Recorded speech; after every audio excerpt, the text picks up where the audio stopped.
So recently I discovered that the year of 1999 has some of the best movies that have ever been made, all in the same year. And I thought I would have a conversation with Berto and Colin, and we would name our top 5 movies from 1999, and we'd also just get a chance to talk about all the great movies that happened in that year.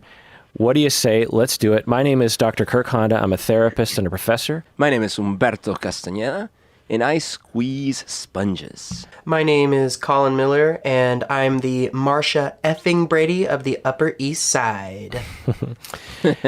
So this is arguably best year in movies and TV ever, and you will see it by our list. But just to review, even just television, that is TV shows that started in 1999. We have The Sopranos. Sopranos, baby! Which is quite possibly, one of the best movies or TV shows ever made, and the TV show that introduced prestige television to society. We have The Family Guy, which is, of course, a classic. We have The West Wing, which was a huge favorite. Did y'all ever watch? 99? Wow. Did y'all ever watch West Wing? I never watched it myself. I watched a bit, but not much. Even though I really enjoyed what I watched, but I was gifted season 1 for one of my more political friends was like, "You're gonna love this," and I just haven't put the disc in.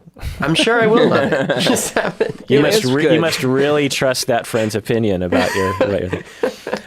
Freaks and Geeks. Have y'all watched Freaks and Geeks? Of course. That's that's the what's his name from Judd Mr. Apatow. Franco. Sarah Marshall. It's Judd Apatow created it with all those guys. But anyway, Freaks and Geeks, I watched it when it was on television from 99 to 02 or something, and I just loved that TV show. Linda Cardellini is amazing. Yeah. Futurama started 1999. Oh, wow. SpongeBob SquarePants, which we were talking about off air, and Queer as Folk. So these are some of the best TV shows of that time, right? I mean, crazy. Just such great TV shows started 1999. All right. Top 5 list. Berto, go. Okay, so I mean, like, seriously, 1999 is ridiculous. So this was the hardest thing ever. I'll give you, here's my honorable mention list, and this will give you an idea of how ridiculous this is. And you're all going to be offended by my honorable mention list because you'll be offended. The Talented Mr. Ripley is in my honorable mention. Magnolia is in my honorable mention. Princess frickin' Mana frickin' Noki is in my honorable mention. Well, okay, so technically that was a 97 movie. That was but when it got released, it's when I saw it because they released it in the States. Okay. All right. Being John Malkovich is in my frickin' honorable mention, and this one is close to my heart. 10 Things I Hate About You, which is a nice little romantic comedy. All right, but here's my top 5 list. And I wanted to go honestly with the things that brought me so much enjoyment that year, that really meant a lot to me that year, rather than try to get pretentious and be like, well, I could make the list about what I feel now are better movies, but no. Number 5, South Park, Bigger, Longer, and Uncut. This is a movie that should have failed on every front. I mean, South Park was a very enjoyable cartoon on the show, but it was this crappy animation. There's no way these like upstarts could pull off a feature-length movie and have it be anything other than just like a silly long version of one of their episodes. Nope, an amazing musical. Super touching, great songs, awesome. So, number 4, The Sixth Sense. Man, this movie just slapped me around and called me Susan. Here's a movie that I was ready to give 10 stars out of 10 before the twist ending because it was so enjoyable. It's just like the dynamics between Bruce Willis and the kid and like everything that was going on. I was ready. I was like, man, this was such a great movie. And then the twist happens. And it was my introduction to M. Night, which was a bittersweet story, but, you know, that movie was certainly up there. Yeah. Number 3, Office Space. Yeah. How can you put a silly comedy? Are you kidding me? This comedy launched 1,000 ships. So many quotable moments. So many funny. Oh my God, so funny. And it's by Mike Judge, right? Like the Beavis and Butthead and King of the Hill. And How many times do you quote Office Space on a weekly basis? if I'm not quoting American Psycho, I'm quoting Office Space. And I mean, and it's got like these very human touching moments, and it's got a great performance from Rachel from Friends. It's so good. My love of that movie is so intertwined with what I did that day. I just decided it was like a dreary Seattle afternoon or late morning, and I just thought, you know what? I don't want to go to work today. I want to play hooky. I felt like I wanted to be self-indulgent on some level. Colin sick. What a perfect thing to go see then. And so, and I went to Tacoma of all places. What? Like, why would I drive all the way to Tacoma? But I went to Tacoma just to kind of, I don't know, just do something different. And went to a movie theater just to see what was playing. And Office Space was playing, and didn't know anything about the movie. Watched it. Totally loved it, and I thought I had sort of discovered, because I don't remember talk about this movie at the time. I remember this movie kind of being a very distantly discussed movie in it was a slow burn for sure. Yeah, it was years later when it became realized as a cult classic. You know what I mean? Yeah. All right, your number 2, Berto. Okay, my number 2. I can't tell you about number 2 because it's in the rules. Fight Club. That's my number Fight 2. Club. That's my number 2 as well. Are you kidding me? That's your number 2. Okay. That's my number 2. So Fight Club is a movie that just blew me away in every way. I remember I went to see it, and I didn't really know the author yet. I ended up getting a lot of his books afterwards because I was so into it. But Chuck Palahniuk, and I just walked in with no expectations because I hadn't really seen previews or anything. Yeah. So I didn't know what I was getting into. Yeah. And from the very start, I was so gripped. The whole story and the way he's talking about like himself in the third person, and all the little IKEA, bless you, and all the little IKEA moments, and the conversation, the little back and forth between them, and how he challenges him, and Brad Pitt, of course, looking larger than life, and then freaking the hot mess of what's her name from every movie and The Crown. Yeah. What is her name? I don't know. The British actress. She's Helena so awesome. Bonham Carter. Helena Bonham Carter. Thank you. She And works with she Brooke just- at the news station.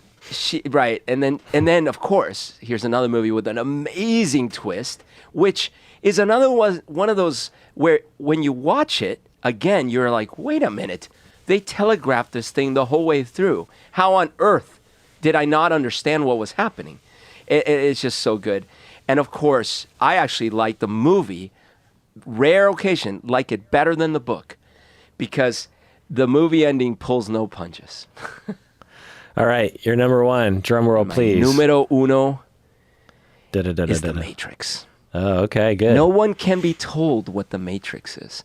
Look, I realized in a year like 1999 with cinematic masterpieces. I mean, like, I didn't even put Eyes Wide Shut anywhere. Like, what am I doing here?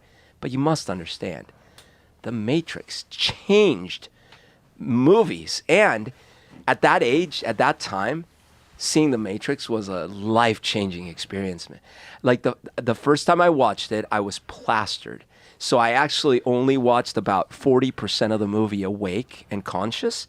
And yet I walked out of that movie understanding that I had seen the best thing to happen to movies since the beginning of time. What theater then I went did you and saw see it it at? again. What theater did you see I it? have no idea. It was some theater in Redmond. We Okay. were celebrating a thing because we had just finished squeezing a whole bunch of sponges that day, and we went out to celebrate as a team.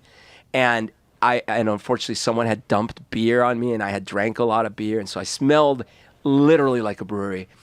I don't understand what You happened. could have in the used movie. the sponges to sponge that up. You would think so. We had an embarrassment of riches of sponges. But the second time I saw it, I finally understood everything. And I was like, oh my gosh, blew me away. I watched it probably 4 times or 5 times in the theater, and I couldn't get enough. And then I was really hopeful for the sequels. I won't talk about the sequels. So for me, The Matrix was my best experience that year, and I realized that I'm letting down a lot of lovely, lovely, awesome movies, but that's my list. All right. Colin, what's your list? If you thought that was going to disappoint some people, like, girl, you ain't even remotely ready for my list. So I have a few honorable mentions that I just want to rattle through with no explanation here. So mind you, I was like a boy, like a straight up baby boy in 1999. So some of this is connected to that. So in no particular order, honorable mentions, we've got Cruel Intentions, which is where I derived my opening, in case you haven't seen it. Deep Blue Sea, smartest film. I mean, you want to talk psychology, like, ugh. That's a good one. American Beauty, which I know has changed for people. Sleepy Hollow. Yeah. Just a little creep fest. It's not necessarily scary, but... But do you see what I'm saying? Like, these are all your honorable mentions after you said that people are now going to be... This is the year. Like, all these movies are amazing. The Mummy. It's actually Audition, so it's not an American film, but one of the scariest movies I've ever seen. So make sure you check out Audition. It's real effed up. Only if Tarzan. you're not traumatized, though. Yeah. Tarzan, animated movie. The Thomas Crown Affair. Yep. Mostly because I just love the chemistry of the main actors. Notting Hill, which is a dorky romantic comedy, but I watched it a lot with my mom. Still fun. Hugh Grant. Yeah, and Girl Interrupted. So those are my honorables. So my number 5 is Galaxy Quest. Ah, that's my number 3. Yay! So Galaxy Quest for me is very special because some movies will like take the angle of these heroes. These are only actors, and the fantasy or sci-fi element is derived only from their TV show or from make-believe. But this is one of those rare instances where it's that, but also then some. There are real aliens that mistake these fake actors or actors who are like fake space heroes for actual space heroes. So they hire them for this very important job. And so it's one of the most brilliant comedies of errors because, you know, you slowly see these people who, like, I guess it's one of those instances. I'm getting excited while I'm even thinking about the movie because it's just such a joyous experience. It's hard to even verbalize. But, you know, the slow realization in comedy is such a precious thing when certain characters are in the know, quote unquote, and then certain characters are not. But this movie does it even in that dramatic irony and blah, blah, blah, blah. A lot of great stuff derives from that. But, or the audience is aware. But this time it really is dramatic irony because I'm like becoming a kid as I'm talking about this because like we know that the aliens are wrong about these people and that the people are wrong about the aliens because for a long time, especially the Tim Allen character, he just thinks that they're super fans. He's just on another convention. Yeah. And it's so brilliantly written, but it doesn't stop there. Like the movie, it could be enough to be like, oh, that's a goofy premise. Like, let's laugh 90 minutes, you know, and then be done with it. But actually, every character has an arc. Every character becomes that real hero that they were only like portraying in the TV show. And it's not done in this goofy way. Like the stakes are high and you care about this happening. Yeah. They never sacrifice the comedy for the sake of those journeys. And so I just love this movie. I'm like turning red. Yeah, it's so I fun. completely agree. Alan Rickman, his character is so richly written, and I cry. He's the Spock guy, right? Yeah, by Grabthar's hammer. I cry when he and that other alien Bond. Yes. Like it's just such, because he's this cynical, I'm a trained British actor and I'm in this crappy job and how did I end up here? And he just resents the whole thing, by Krama's hammer, whatever. Like he doesn't, but then at the very end, like he sees so that's the other part of this movie that is so brilliant, is for me anyway, and connects with me as a Trekkie. A lot of the themes of the movie revolves around fans. So the aliens are fans of the show. They don't realize it's a show. They think it's a documentary, but they're fans. And so when the aliens are fawning over Alan Rickman's character and the other characters, but they have the technology. I don't know. It's just this. It just really gets me. And then it's the first movie I saw Sam Rockwell in, actually. Yes. Oh, really? And he is in my top 3, male actors of all time. Yeah. I just love everything that he does. He's, red shirt guy. I don't even have a name, and it's just, I can't remember my name. It's just a brilliant, and it's not only really funny, it's not only really interesting, but it's just a good, entertaining movie. For me, the life that I had with this movie was, for a long period of my life, I couldn't afford cable TV. Even though it was probably in 1999, it was probably like $35. But I didn't have that kind of money back then. I couldn't afford cable TV. But I did have a 13-inch color television that was deeper than it was wide. Those old color televisions that CRTs, it was just heavy but tiny little screen. And I had my dad's old VCR from the 80s that he didn't need anymore. So I had this crappy TV that was probably my parents as well. I had this really crappy VCR. And I must have had 2 VCRs because I actually, don't tell the FBI, but I actually copied a VHS tape of Galaxy Quest onto a blank tape. And I probably had like three movies. I had The Abyss copied, and I had and I had Galaxy Quest, and maybe like one other.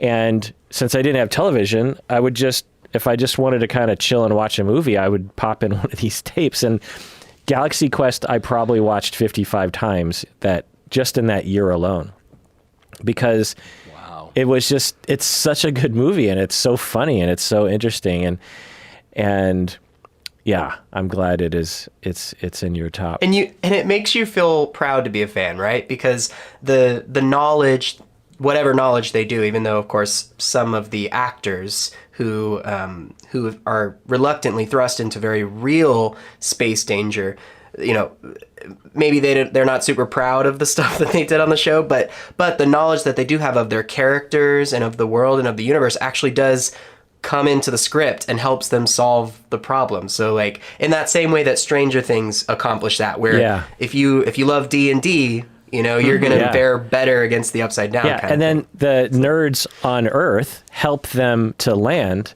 played by what's the guy's name? Yes, the nerds save the day. Yeah, what's that guy's name? Oh, anyway, I like that actor. But anyway, all right, what's your number 1, Colin? Or what number are you on? I'm on number 4. I believe. Number 4. Okay. But we've talked about it already. It's The Matrix. Okay. So I'll scoot on up to my number 3, which was the movie I was watching in 1999. This was my VHS. The World Is Not Enough. It's the third. Yeah, it's the third in the series of Pierce Brosnan James Bond movies. I already mentioned, Thomas Crown Affair. Pierce Brosnan, he's cast well, he has a lot of charisma. And I think that even though possibly Daniel Craig is a more seasoned performer and Sean Connery is a little more believable, or maybe just embodied the character a little more, or like Roger Moore, of course, had the jokes and was super funny and charming. I feel like Pierce Brosnan's kind of like he doesn't eclipse any of the other 3, but he has a nice blend of all 3, where he's got a lot of very natural presence for Bond. And so I think it just comes down to a very simple thing. The Bond that you started watching is your Bond. Yeah, I yeah. think that's kind of the easiest way to put it. Yeah. And I think that as a writer now, because I don't know if I've mentioned that I like to write screenplays and short stories on the podcast prior, but I do. I think this was one of the first moments in film, and this is kind of a spoiler, so I apologize, but this is the first time that I really came upon a character like Electra King. She's the first Bond girl, quote unquote. That's what they're lovingly called, because Bond, as we know, has many babes throughout the series, throughout his entire pantheon of movies. And she's a very complex character. You know, she portrays at first the victim. You know, she's the person he's trying to protect. He doesn't want her to die. We think that Renard, the main actor, who also I think is in 28 Weeks Later, Robert Carlyle, very, very good actor, he turns out not to be the villain. Well, he is the villain, but not the main baddie. It's actually her, you know, pulling the strings behind everything. And I hadn't discovered that kind of turn ever. I think at that point, characters that I saw were either good or bad, and their actions were, I could associate with their actions and be like, okay, I know who that is. This is bad guy. This is good guy. Wah, wah, wah. And so the fact that she kind of threw me for a loop, first of all, it made me fall in love with her. Like, I still have a huge crush on Sophie Marceau. So whatever that means, Kirk, you can diagnose me if you want. But this, like, evil lady who, you know, at one point puts Pierce Brosnan in a torture chair just totally captivated me. And I looking back, I think that it's certainly a little harder to defend, especially after the Craig films have come out, because there is a lot of dated action and there's less character development for Bond. But I really like the attention to M. You know, we get a lot of time with him and his boss, and I love Judi Dench. I love the locations, great locations, and I just had a really great time with it, and I still do. I still love this movie, and I think the worst part of it is, unfortunately, Denise Richards' performance as the other Bond girl. So. Isn't it like Christmas something? Isn't Christmas Jones, which Christmas is Jones, and she's like a scientist. She's a scientist, and her name is used to set up one of the worst jokes in movie history, which no pun intended, comes at the very end of the movie. It's the last thing that is said. And it's like, oh, you literally named the character this so you could say this? Like, what is wrong with you? So yeah, it's like a weird movie. I think it's like very tonally imbalanced because you've got like the Stockholm Syndrome and then manipulation of Electra King, and then you have one of the like worst written Bond girls in the history of Bond women. But you know, I pick and choose, I guess. I sort of like it. I mean, you know, I'm a big Bond film fan too. That one was difficult because they really upped the it's the Moonraker of his movies to me. You know, like I think GoldenEye was a little more. See, the Moonraker of his movies to me is Die Another Day, but maybe was Die the Other Day? Is that the last one? Die Another Day. Yeah, that's the fourth one. That's with Halle Berry. Okay, I'll grant you that. That one has the ice castle and everything. Oh yeah. Okay, oh, yeah. Fair enough. Okay, so this one's maybe not quite that far. All right, you win this round. All right, what else is on your list, Colin? Number 2 is Stir of Echoes.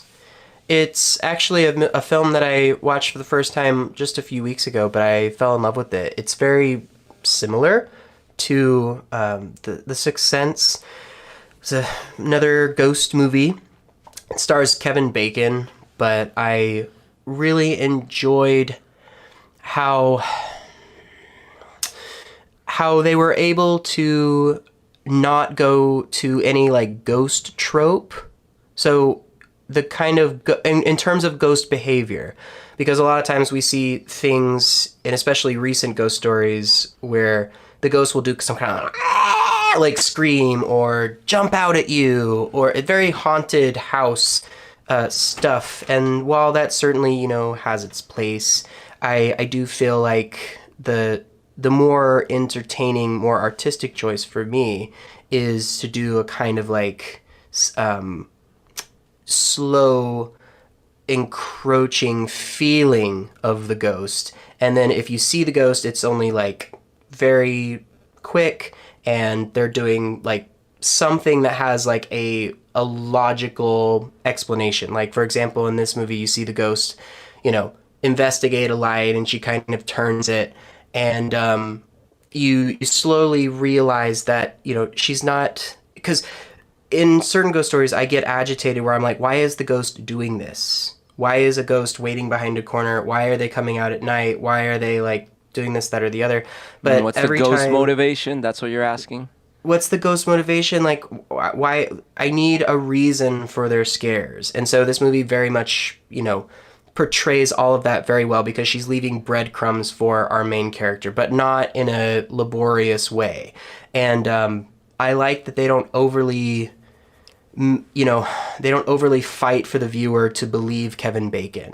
They don't overly, prioritize one character's perspective over the other. He's it's a great example of the spouse character having just as much stake and agency as the protagonist, and she represents kind of skeptic. Sorry, Colin, sorry, what was this name? Shimmer? Stir of Echoes. Oh, Stir of Echoes. Yeah. I think I actually saw that, and I totally forgot about it, but you just said Kevin Bacon, and I'm like, wait a minute. I think I saw that movie back in 1999, and I think I liked it. So, you might be onto something. The atmospheric stuff I really like. It's good stuff. All right, your number one. My number one is Eyes Wide Shut, which you mentioned. Yeah. I really could just, I think, talk about this movie for hours, but I will try to just pick like 5 things. So first and foremost, I think the cinematography is out of this world, because every light bulb, every color of a wall, or the way that the carpet would feel if you were able to touch it, all of that seems to be really meticulously chosen. And it's not just because we know that Kubrick is famous for being very meticulous about his props and his sets and his costume design and his camera angles, but the way that you are taken into this Alice in Wonderland dream world is immaculate. You start at this party where it's shimmering lights. It's like you're at the top of the Christmas tree. And then as you're kind of going down towards the root of the story, it takes place around Christmas time. I like to think of this movie as like you're going down the Christmas tree, and every set, every character is like a different bulb. And so you'll have like these washes of blue that are associated with certain characters or certain emotional stakes, and you'll have these deep reds that you won't ever forget. You'll dream of them. And I think that the odyssey of exploration that Tom Cruise's character goes on is one of my favorites in film. It's a very meandering journey, and you keep thinking that the plot is going to go towards movie plot. Like, oh, this is when it's going to start the like murder mystery. This is when it's going to start the affair story. You have a couple of these things, but the movie always does this sideways turn and keeps you instead mystified. And I like that. And I know that this movie is a very frustrating watch for people because of that. But I think that's kind of how life feels sometimes, is that you're wandering, you're confused, you make connections along the way, and you end up making a choice about what it was about instead of being told this is what it's about. And then I guess I'll just wrap up with I think that the performances are fantastic. I love Nicole Kidman in this movie. One of my favorite monologues ever is when she's stoned as hell and basically takes Tom Cruise's toxic, masculine, privileged idea about women's sexuality and turns it on its head. And the absolute final thing I will say is that that turning on its head, I think, happens for every character, because they'll start scenes where you think that they know how they relate to each other, and then slowly the facade will come down and there's something deeper within. And it's not necessarily always true faces revealed, but there is a motif of masks.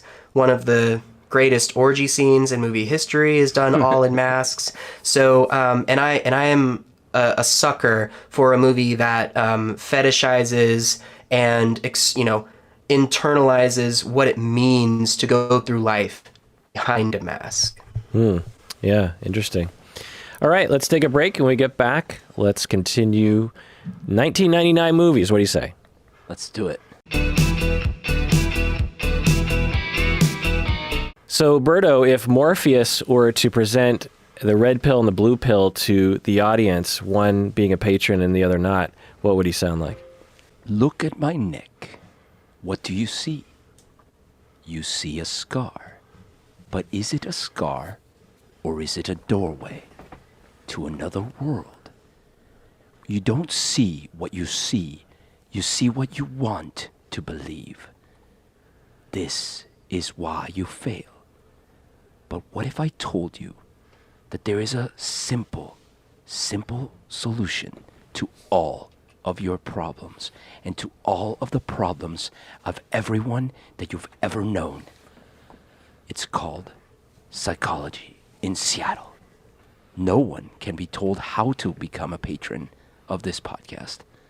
But if you figure it out, your power will surpass even that of the construct.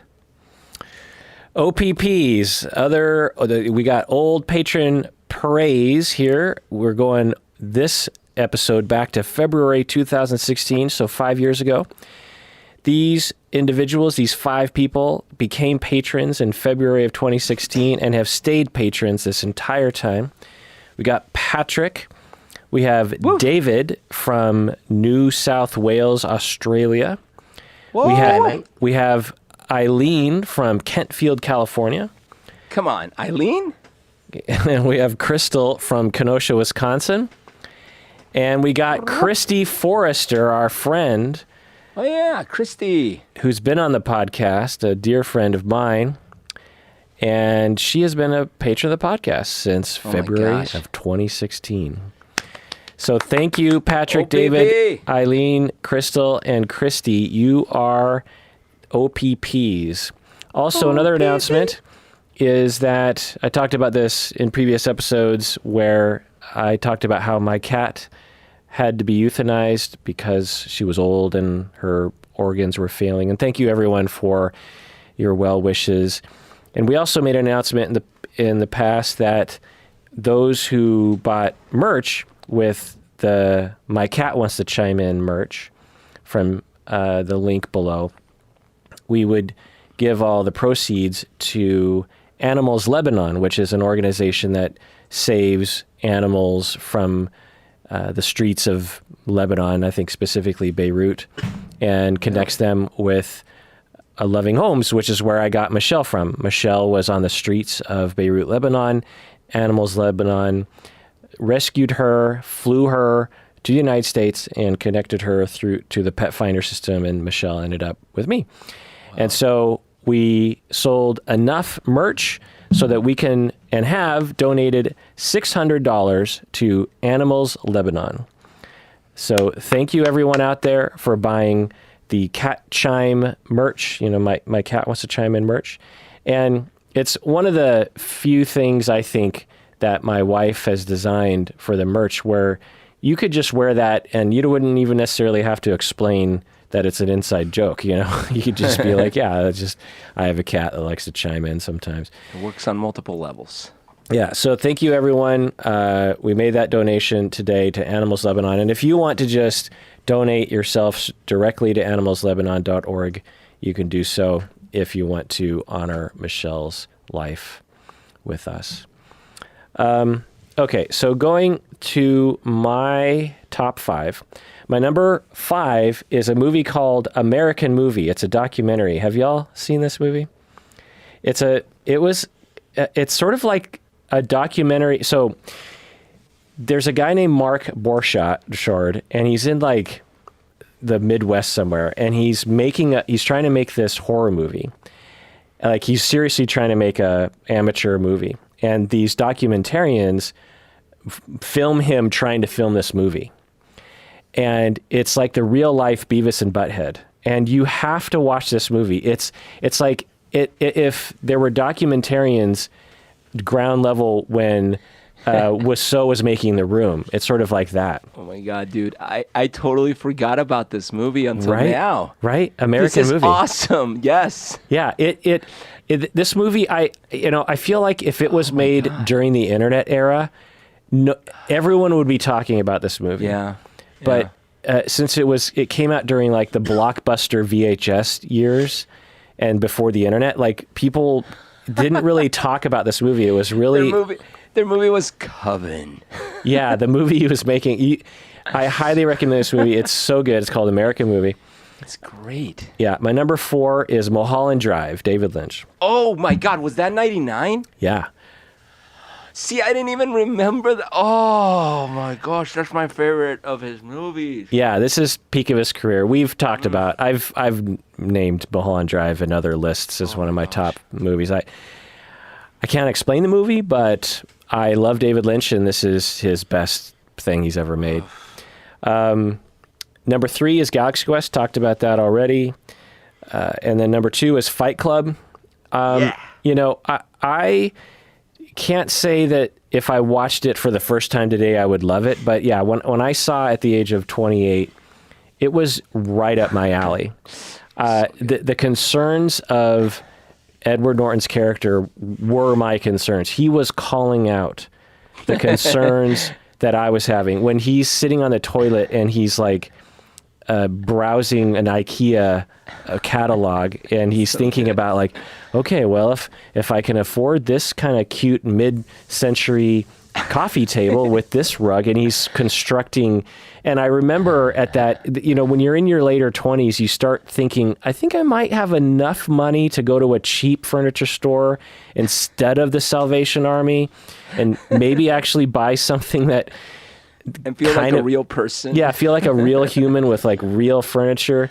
And and just the falseness of the whole thing, and the materialism and the corporateness of the whole thing, and how the lies that society was telling you as a young consumer, and how being free was something that you hadn't felt in a long time.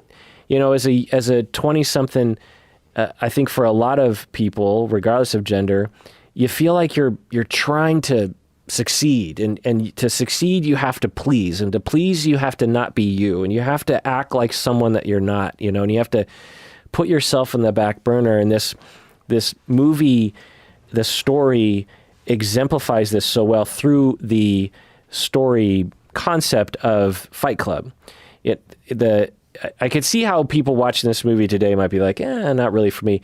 But the vibe I got when I saw this, when I was in my 20s, was I want experience. You know, I had a similar feeling when I watched the movie I Heart Huckabees, where Marky Mark's, you know, Mark Wahlberg's character, he's this fireman, and he just wants an experience. You know, he wants to live in the moment, and the philosophy that Dustin Hoffman and the others were giving him, he's just like, he's trying to search for answers. And I remember feeling a lot like that. I felt like I was striving for a life that wasn't meaningful, you know, and I wanted something. And I remember this, you know, watching Edward Norton's character like discover to be in the moment truly is to fight someone. And maybe you get your ass beat, but you're at least in the moment, and you're not concerned about coffee tables or making sure your reports look good at work or pleasing society. You're just right there, you know, knuckle to face with another human being, in contact with them viscerally, and you care about them. You know, in the beginning of the movie anyway, in the fight clubs, they're not trying to annihilate each other. They're just punching each other, and someone just gives up, you know. And you know, the twist and the, you know, the whole Brad Pittedness of the whole movie. Yeah, very affected. And then the ending with the Pixies song. I mean, just I wanted to walk out of that movie and just destroy corporate culture. I didn't know what I was gonna do to get there, but I remember feeling that way, and yeah, I just really love that movie. That song, I mean, it was so perfect because the way as the buildings are falling, oh man, Yeah. and he ends like, you met me at a very strange time in my life. Yeah. And then it, Yeah. And my number one is The Talented Mr. Ripley. that was in my honorable mentions. I had a feeling you were gonna put it in your 5. Yeah. Because you and I have talked about this movie. I'm Yeah, I talk jealous about of this you. movie all the time. It's one of the very few accurate examples of a personality disorder being depicted in with Matt Damon's character. Jude Law is beautiful as ever. Gwyneth Paltrow is beautiful as ever and a great actress in this movie. Matt Damon is just amazing. The storyline, the setting, the tone. Of course, the great late Philip Seymour Hoffman is fantastic. It's cool. You want to live in that world. You want to dress in Jude Law's, khaki pants with those sweaters. You just and that his hair just looks so New England rich.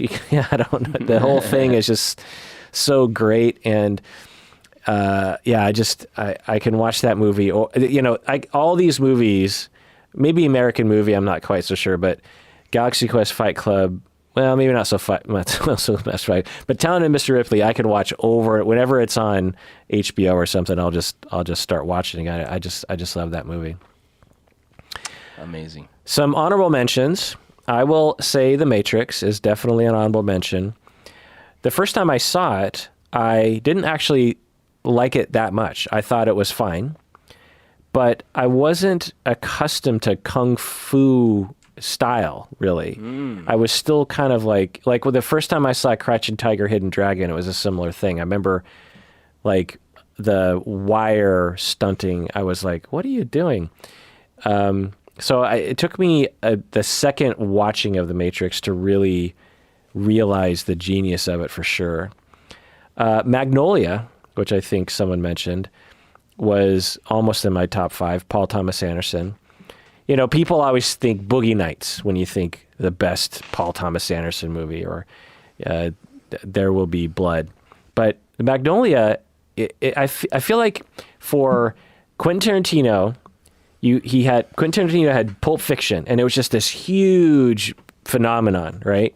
And it was like, oh, there's this new Quentin Tarantino movie coming out. It's called Jackie Brown, and everyone floods the theater hoping to have the same mind-blowing experience as they did with Pulp Fiction, but it's a little quieter, that movie, right? Jackie Brown. And then with Paul Thomas Anderson, you had Boogie Nights, and that was, just this huge phenomenon as well. And people are like, okay, the next Paul Thomas Anderson, it's called Magnolia, and Tom Cruise is in it.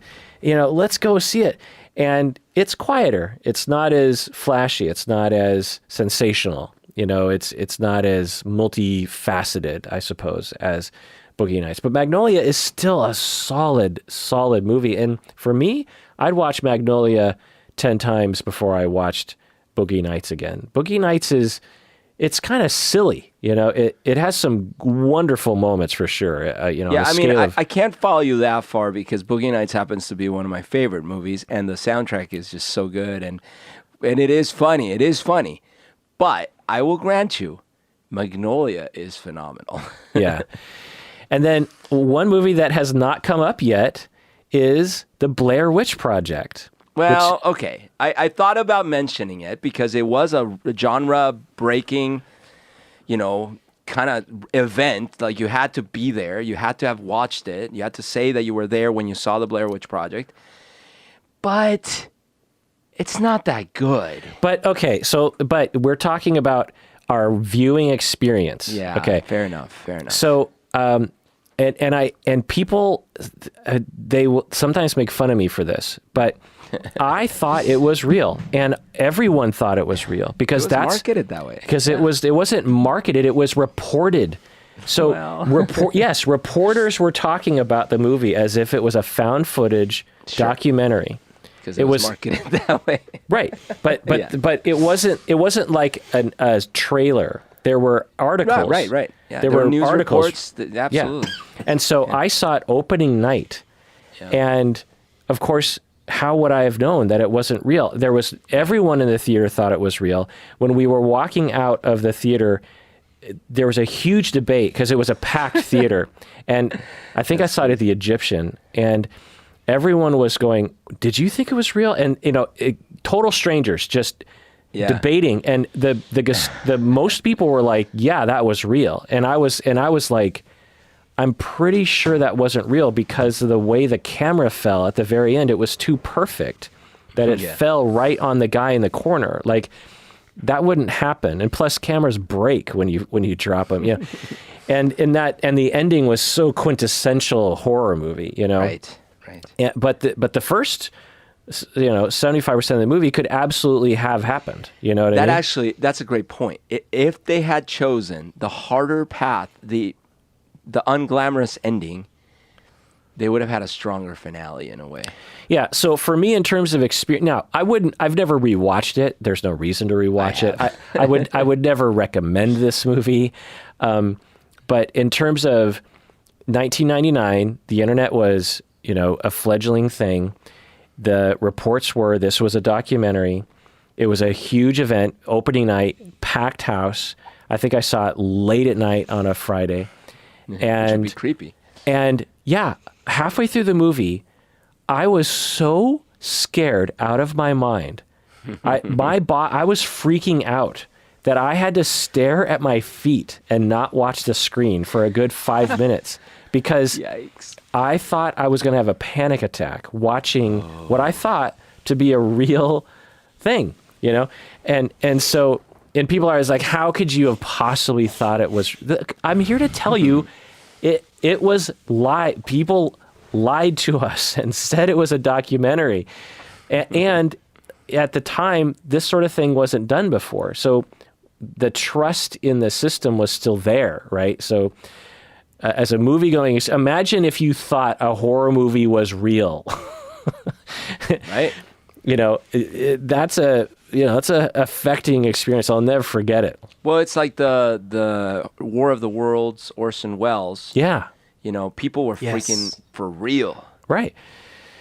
Because and I think the myth of that whole story is, stupid people can't tell the difference. But I'm pretty sure from historians have pointed out that they didn't actually tell people it was fake. They told them at the very beginning, but if you tuned in midway through, you wouldn't have known because you couldn't go back and listen to the beginning of the broadcast. And so it was rational that people thought it was a real broadcast because they were trying to make it like a real broadcast. It was essentially a fake news broadcast that people believed because they thought it was real, But yeah, Blair Witch Project, definitely honorable mention for me. But yeah, I'm just going to rattle off all the movies that I have rated on IMDb. Oh, but first, let me ask the two of you. Name any movie, as many as you can, top 10 highest grossing movies of 1999. Some have been mentioned and some have not. Highest grossing movies of 1999. Yeah. The Matrix. Okay, The Matrix. Matrix is number 4. Oh, it's not. Okay, it's number 4. Fight Club. All right. Fight Club's not on there. Nope. That's surprising, though. You'd think it would be. The World Is Not Enough. The World Is Not Enough is number 8. Yeah. Oh, of course, Star Wars. Star Wars Episode 1. Phantom. Yeah. Yeah. That's number 1, right? By far, number 1, almost $1 billion. Yeah. Yeah. Okay. The Tarzan, maybe. Tarzan, number 5. Oh, there you go. Very good. You guys are Toy really Story good. 2. Toy Story 2, number 3. Yeah. The Iron Giant. I'm kidding. I'm joking. Yeah, Not the no, Iron but Giant. a great movie. Yeah. What else? Underrated. What else? It was one of your top 5, Berto. Oh. And one of your two of your top five. Oh, Sixth Colin. Sense. Sixth Sense. Sixth Sense, number 2. Yeah. The Mummy? The Mummy, number 6. That was a really popular movie. South Park. Did South That's Park so make fun. the... No. One more from Colin mentioned this movie at the very least. Deep Blue Sea. No, American Beauty. American Beauty. Oh, yeah. Oh, yeah. I was going to say, why did I do And then Austin Powers, the first Austin Powers. Wait. What? No, it can't be. That was 99? Yeah. Holy thought- macaroons. Oh, my God. Didn't Spy Who Shagged Me come out in 99? Oh, is that the second one? Yeah. Oh, okay. Second one. But so that makes sense that would have made a ton of money. Okay, yeah. Nice. Yeah. So Baby. yeah. Bye. So I'm gonna give you movies by rating. So here's my number 10. So 10 out of 10. So I got Matrix, Talon, Mr. Ripley, Fight Club, Mulholland Drive, Magnolia, Galaxy Quest. My 9s are Office Space, Mystery Men, which hasn't been mentioned yet. I haven't seen love that. that movie. What's that? Have you seen that, Colin? No. It's so good. It's Ben Stiller and what's her name? Anyway, great movie. It before the whole superheroes renaissance happened more recently. This movie was in that vein. It's really good. I like it. I think it's pretty funny. Weird. Toy Story 2. Sorry, is it a comedy or? Yeah, it's a comedy. Yeah. Okay. Toy Story 2, Iron Giant, The Insider, Oh yeah, that's a great movie. which is Spike Lee, if I'm not mistaken. Or no, Michael Mann. Anyway. But did Spike Lee write The Insider? Anyway. That's Al Pacino in it, right? Yeah. Ghost Dog with Yeah, that's good. Forrest Whitaker. Forrest Whitaker. I remember loving that movie. I can't believe that was all 1999. Yeah. What the heck? So here's my 8 out of 10s. Go. No one's mentioned this movie. Yeah, I love Go. Oh my God, this movie is so good. I really loved good. that movie. Yeah. That was really good. Oh, and The Limey came out that year too. The Limey, of course. Three Kings. Oh my gosh, that was good too. Yeah. Being John Malkovich, we mentioned that. Dogma, Kevin Smith. Dogma. What? Okay. Life, a movie called Life, which I can't remember. That. Man on the Moon, which was the I love that too. movie about Ladka or Andy Kaufman. Election, Great movie. one of the best movies of all time. Austin Powers, Spy Shag. Cradle Will Rock, Tim Robbins. It's a pretty good movie. Oh wait, is that the one with shoot? Isn't that? Yeah, I did see that. It's kind of a creepy movie. Rebecca De Mornay's in it, right? I don't remember. She's like a nanny or something. The Minus Man, which I can't That's The Hand That Rocks the Cradle. remember. Yeah. Oh, okay, so it's a different. I think Cradle Will Rock is, anyway. The Minus Man, which I can't remember. Summer of Sam, Spike Lee. That's Spike Lee's movie. Yeah, that's good. Sixth Sense, Blair Witch Project. Here's my 7 out of 10s. Existence, David Cronenberg. Yeah, I love Existence. Analyze This, which is the sequel to Analyze That. Harold Ramis directs that movie. Robert De Niro and Billy Crystal. Mickey Blue Eyes, which I remember liking, but I can't remember. Bowfinger, which I Bowfinger? don't remember, but I guess What I was that liked. one? I did see that. I think Bowfinger is Eddie Murphy. Eddie Murphy, yeah. 200 Cigarettes, Entropy, South Park, Virgin Suicides, Sofia Coppola. Yeah. Great Ooh, movie. yes. Happy Texas, which I don't remember. Bringing Out the Dead, Martin Scorsese, The Limey, Steven Soderbergh. The Straight Story, another David Lynch. David Lynch had 2 movies in 1999. He had That's he had crazy. Mulholland Drive and The Straight Story, which is The Straight Story is a very non-David Lynch sort of movie, but it's a good one. Of course, Boys Don't Cry, which is a Oh, classic. yeah. Another classic, But I'm a Cheerleader, with that one. that one gal. That one gal. Can't remember her name. Red hair. I can't remember her name. The Big Split, which I don't remember. Let's see some other. Of course, Eyes Wide Shut. The Green Mile. My dad. Yeah. That was his favorite. Star Wars Episode 1. 8 millimeter. Did not like that. Mumford. It was like trying to be a 7 movie. Yeah. It was not good. Yeah. Mumford, which some people mentioned on the Facebook fan page. Boondock Saints, which is a classic. Okay, can you please not tell anyone that I've never seen that movie? So it is. I like it, but I find it has a weird internet dude love that I don't really understand. I've been yelled at for not having seen it. It's fine. It's a fine movie. Okay. Any Given Sunday, Oliver Stone. Oh, that's fun. I like that movie. Joan of Arc was mentioned on the Facebook fan page with Mila Jovovich, I believe. Oh, yeah. Flawless, Sweet and Low Down, Woody Allen. I movie. love that movie about Yeah. Django Yeah, Reinhardt. Sean Penn, right? Yeah. Sleepy Hollow, Twin Falls, Idaho, The Muse with Albert Brooks, and Sharon Stone. I don't think I saw that. Pirates of Silicon Valley, which is That's a fun. That's a good movie. historical I mean, it's drama. good as in if you want to learn about the shenanigans that happened during that time. Yeah. It's very informative. With Michael Anthony Wiley. Hall plays Bill Gates, I believe. Yeah, exactly. The 13th Warrior, which I remember really liking. That was fun with Antonio Banderas. Yeah. Pushing Tin with John Cusack. Okay, and- that's a and movie Billy I Bob never Thornton. watched. I It's never okay. watched that movie. I give it a 5 out of 10. Okay, so here's the deal. I never watched the movie, and I never knew what pushing tin was meant. You know, Yeah. but for some reason, me and Mitch would start anytime we were running late for something. We'd say like, dude, we gotta go. We're really pushing tin here, and we didn't really even know why we were saying that. So I believe the movie, if I remember right, is about air traffic controllers, and they say pushing tin and that they're pushing airplanes, essentially. That makes sense. The Cider Angelina House. Jolie has some good scenes. Yeah, Angelina Jolie. Cider House Rules, which was a huge movie, which that's a big movie. which I mildly liked. Notting Hill. Sorry, I gave it 5 out of 10. Colin. Oh, that's fine. The My list was bad. The Astronaut's Wife with Johnny Depp, I believe, and Charlize Theron. and Charlize Theron. I think I saw that. That's a good one. American Beauty, Girl Interrupted, James Mangold. Deep Blue Sea, I gave 4 out of 10. I actually forgot I even seen Really? that. I don't Wait, am I remember thinking that of movie. the wrong movie? Isn't that the diver one? Yeah, what is Deep Blue Sea about, Colin?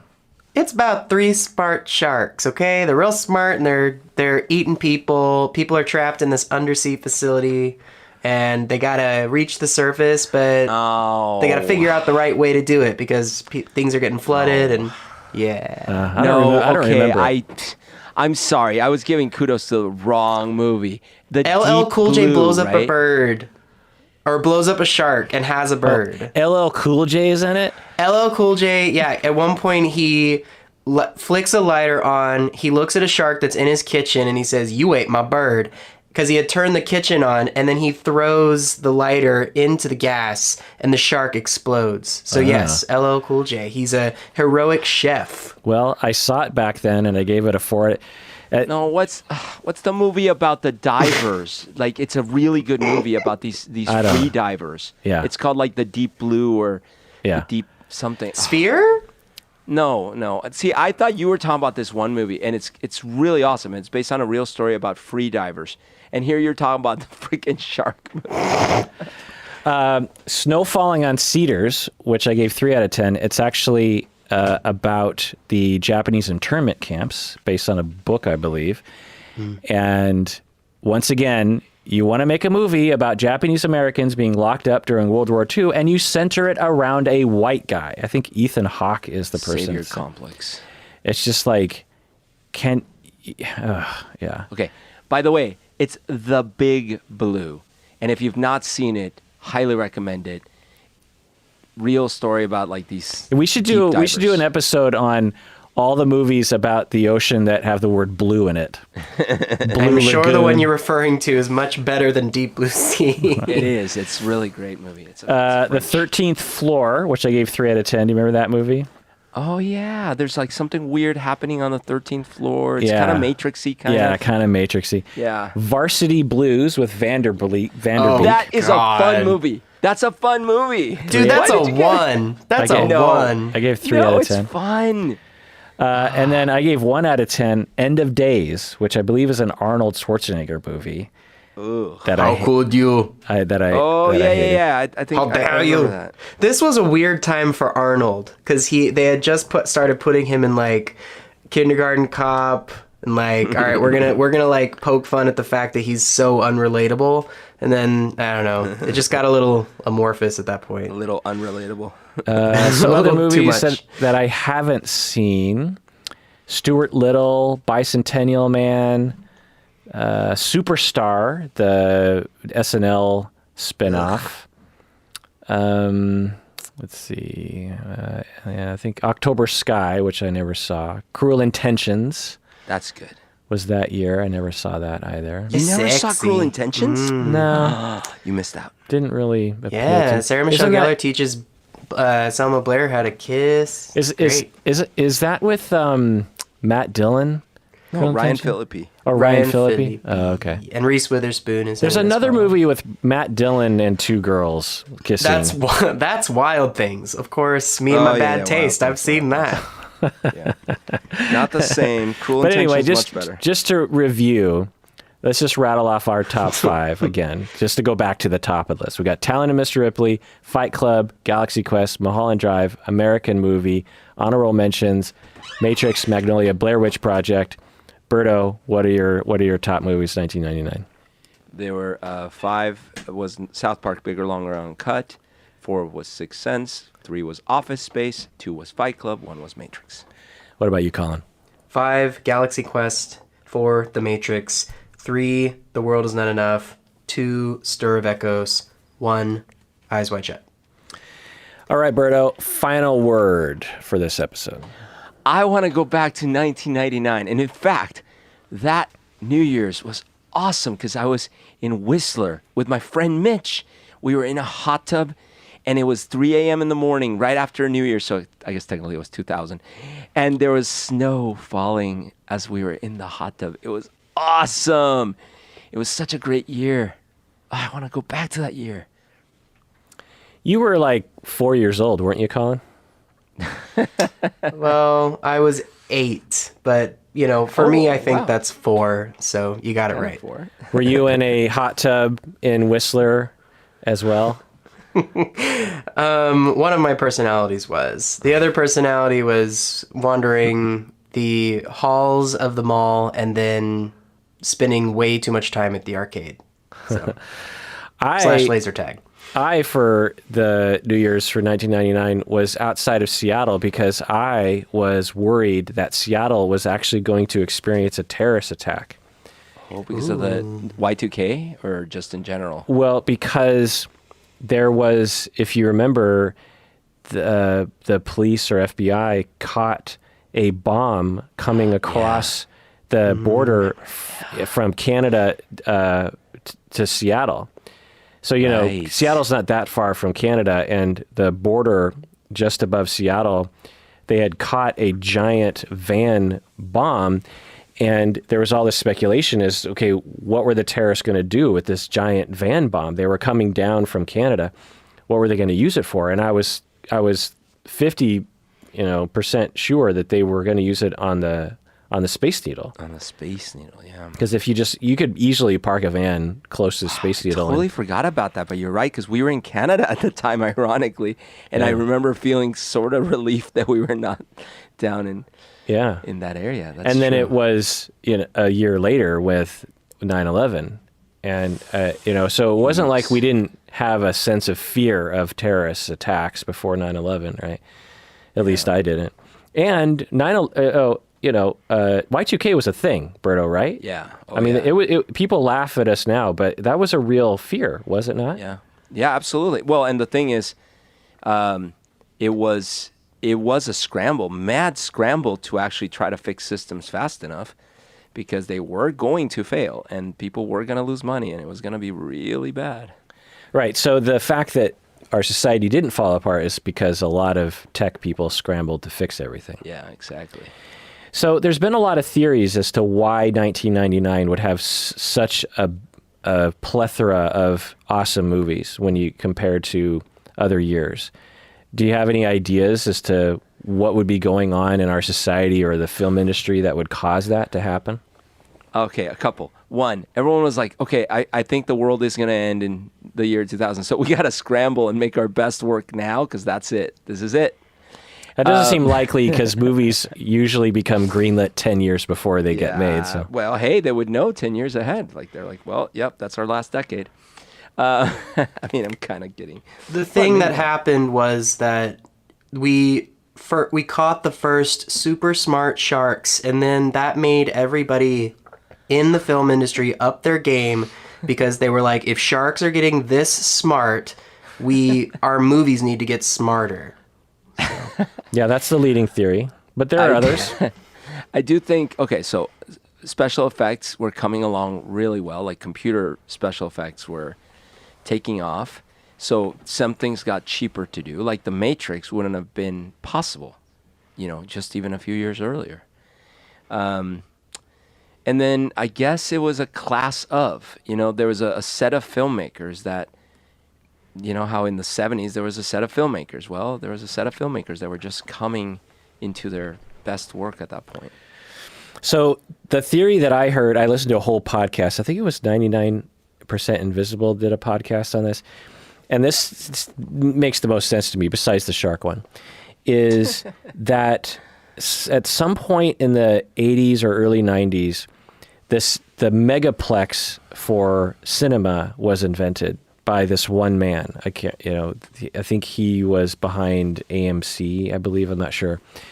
But, Berto, you remember in the 80s, the most theaters you would have would be like 4 or something, maybe 6.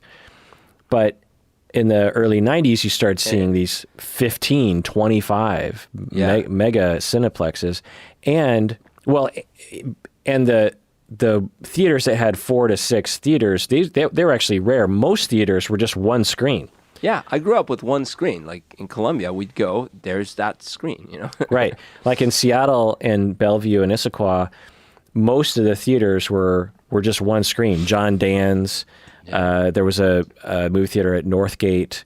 There's the UA Theater downtown Seattle, Cinerama. It's just one screen. That you just a theater. You think, well, a theater, you just have one hall, one auditorium. But then the Cineplex, came out in the 90s, and so you had this huge pressure, and now you're making a lot more money making movies because people are going to the movies more often because there's more of a choice, and now you have this supply problem where you have 20 screens you got to fill, but you don't have enough movies because maybe 3 of the theaters are going to show the big movies, the Star Wars Phantom Menace, but you need to fill all the other auditoriums with other movies. And so there's this money being shoved around that are starting to fund movies that might not have been made. Movies like Fight Club, movies like Talented Mr. Ripley, movies like Being John Malkovich, movies like American Movie, or Office Space, Mystery Men, these Ghost Dog, Go, Three Kings, movies that are good, but probably not huge blockbuster kinds of movies that might not have been funded otherwise, but there's this mad rush to we need more films for these cineplexes because now so many people are going, and that seems to make, and then the pinnacle of the Cineplex was just before 1999 when all these movies were starting to be funded.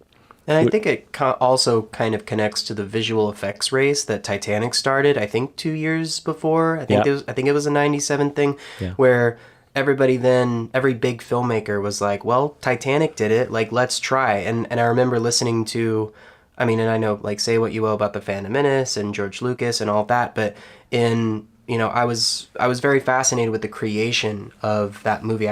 There was a special segment in the VHS that I had that was talking about the movie and how it was conceived. And so George was, I remember in those extras talking about how, well, we're really doing things that aren't in existence.